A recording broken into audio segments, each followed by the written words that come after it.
Hey hi, మనం ప్రస్తుతం మన్కామ్నా దగ్గరికి వచ్చేసాం. మన్కామ్నా అమ్మవారి దర్శనం కోసం కొండపైకి వెళ్ళాలి.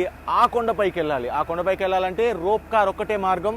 కనిపిస్తున్న ఆ ఒక్క పీకే కాదు, ఆ పీక్ దాటి ఆ కొండ వెనక ఇంకో పీక్ ఉంటుంది, దానిపై కూడా అలా కనెక్ట్ అయి ఉంటుంది. దాదాపు ఒక 20 to 40 minutes మధ్యలో మనకి ఈ రోప్ కార్ జర్నీ ఉంటుంది. ఈ వెనక కనిపిస్తున్న ఏరియాలో మనకి టికెట్స్ ఇస్తారు మన్కామ్నాలో. అండ్ ఇండియన్ రూపీస్ కూడా ఇక్కడ నడుస్తాయి. అండ్ నేపాలీ రూపీస్లో మేము ఈ టికెట్స్ తీసుకున్నాం మా 4-member గ్రూప్ కోసం. ఒక్కొక్క టికెట్ మనకి నేపాలీ రూపీస్లో అయితే దాదాపుగా 840 రూపీస్ పడింది. పైకి వెళ్దాం, రోప్ కార్ ఎక్స్పీరియన్స్ కూడా మీకు నేను చూపిస్తాను, షేర్ చేస్తాను. నేను సూపర్ ఎక్సైటెడ్. ఒక 1300 meters పైకి ఆల్టిట్యూడ్ ఉన్న హైట్కి వెళ్తున్నాం ఈ కేబుల్ కార్లో. ఇది చాలా పెద్ద కేబుల్ కార్.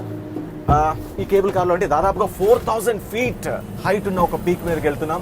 అండ్ దాదాపుగా 3 kilometers జర్నీ ఇది. అండ్ ఒక 15 minutes మనకి టైం పడుతుంది ఈ super excited journey. So next Manakamana పైకి వెళ్ళేటప్పుడు మిగతా విజువల్స్ కూడా మీకు చూపించడానికి ట్రై చేస్తాను. ఇక మనం నది పై నుంచి వెళ్తున్నాం. కనిపిస్తుంది మన కింద, ఇది ఒక హిమానీ నది, అంటే హిమాలయ పర్వతాల్లో మంచు కరిగి వస్తున్న ఒక నది. నది ఉధృతంగా ప్రవహిస్తుంది. ఆ నది పై నుంచి మనం కేబుల్ కార్లో ట్రావెల్ చేస్తున్నాం. ఈ కేబుల్ కార్ ఇలా పైకి వెళ్తుంది. మనకు కనిపిస్తుంది ఒక పీక్, ఆ చివర. ఆ పీక్ వరకు వెళ్ళిన తర్వాత అయిపోయింది అనుకుంటే పొరపాటు, ఆ పీక్ నుంచి మరో పీక్ ఎక్కాల్సి ఉంటుంది. సో చాలా ఎక్సైటింగ్ జర్నీ ఇది.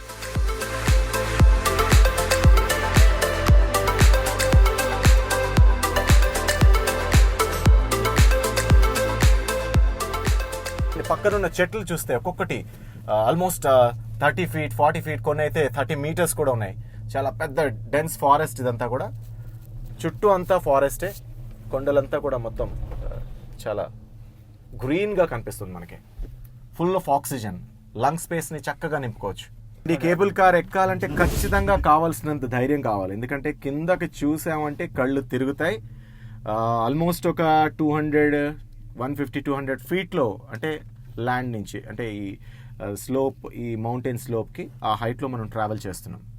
మన రోప్ కార్ జర్నీ ఎండ్ అవుతోంది, వచ్చేసాం చివరికి. సో ఈ ఎక్సైటింగ్ రోప్ కార్ జర్నీని మాత్రం నేపాల్ వస్తే ఖచ్చితంగా మిస్ అవ్వకండి. ప్రస్తుతం మనం మన్కామ్నా అమ్మవారి గుడికి వెళ్ళబోతున్నాం. కొండపైనే ఉన్నాం. మార్కెట్ చూస్తున్నాం, ఇదంతా కూడా మార్కెట్ చూడండి. మొత్తం ఎక్కడికల్లా మన గుడిలాగే సెట్స్ అన్నీ కూడా దొరుకుతాయి.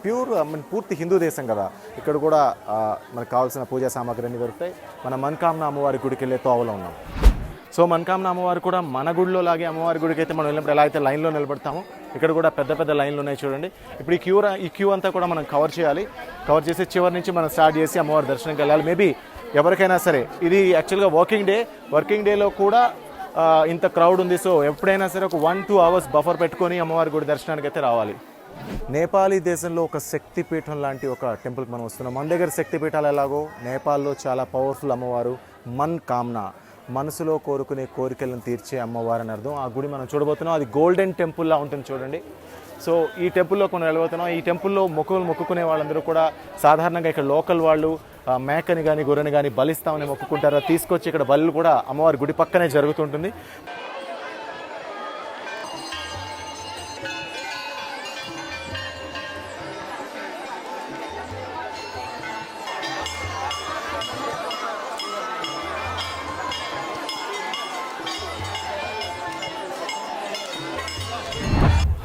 దర్శనం అయిపోయింది. దాదాపుగా 3.5 గంటల సమయం పట్టింది.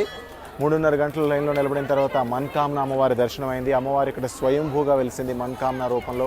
పక్కనే భోలేనాథ్, అంటే భైరవుడు కపాలమాలలు ధరించిన శివుడు భైరవ రూపంలో కూడా పక్కనే అక్కడ వెలుస్తున్నాడు. ఆ తర్వాత ఇక్కడ పశుపతినాథుడి రెప్లికా ఒకటి ఉంది. పశుపతినాథుడి వామదేవుడి రెప్లికా ఇక్కడ మనకు ఒకటి ఉంది. దానికి అభిషేకం చేసుకున్న తర్వాత ఇక్కడితో మన్కామ్నా దర్శనం పూర్తయినట్టుగానే. ఇక తర్వాత మిగతా విషయాలు, నేపాల్ విషయాలతో మరో వీడియోలో మీ ముందుంటాం.